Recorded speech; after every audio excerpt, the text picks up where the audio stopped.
Welcome back again. Now at this point we'll be discussing about caching and immediate execution of a query. For that purpose, let's jump into code again. And just to clarify, in the .NET, when we write a Linq query, basically the Linq query performs or is executed when the Linq query is accessed. So basically this is known as deferred query execution. So what we've done by now at this point is all been deferred query execution. Now, speaking about immediate query execution in caching, basically this is a technique which allows us to avoid a repeated execution of the Linq query.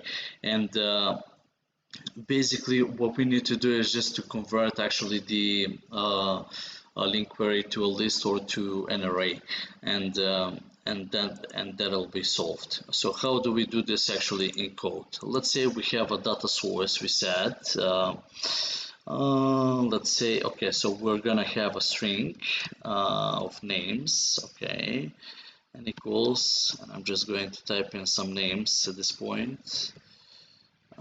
Right, okay, and we'll close this, and then let's say we have a list, right? Okay, I will type string, and I will call this one names1. All right, and then it's a new list, obviously, and then the elements will be the same, but let me see what I'm going to enter under the array. So it will be John, James, David, Jason, for example. Okay, and then I'm going to simply copy the same elements for the collection, for the list, and I'm going to introduce the Linq query at this point, which is going to be query1 equals to from and in names. This is for the array. Select and now keep in mind that if you want to make it for the collection, then all you have to do is just type in 1 right here. Now up to right here, up to this point, we're speaking about deferred execution of a query, because every time we run the execution, right, for each, we would be accessing in query, we access the query, right, which is the Linq query. All right, right line, and then I. Okay, so every time we run the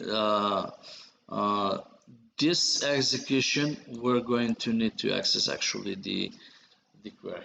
Keep that in mind. All right, now in order for us to avoid this and to get the benefit of caching and immediate execution, is to simply wrap this code into brackets and say to list.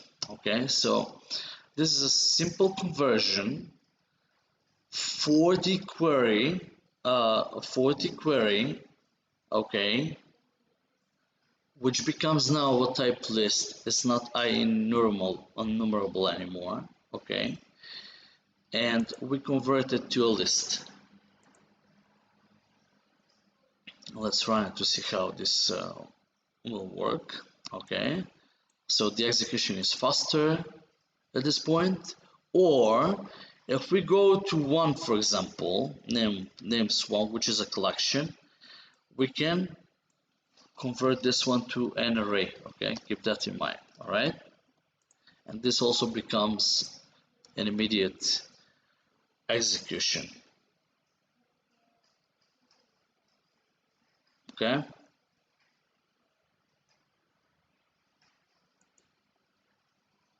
so basically these are the two queries that will force actually the data to be formatted into a list or an array and to be executed immediately by the execution plan, which is right here. That's about immediate execution and caching.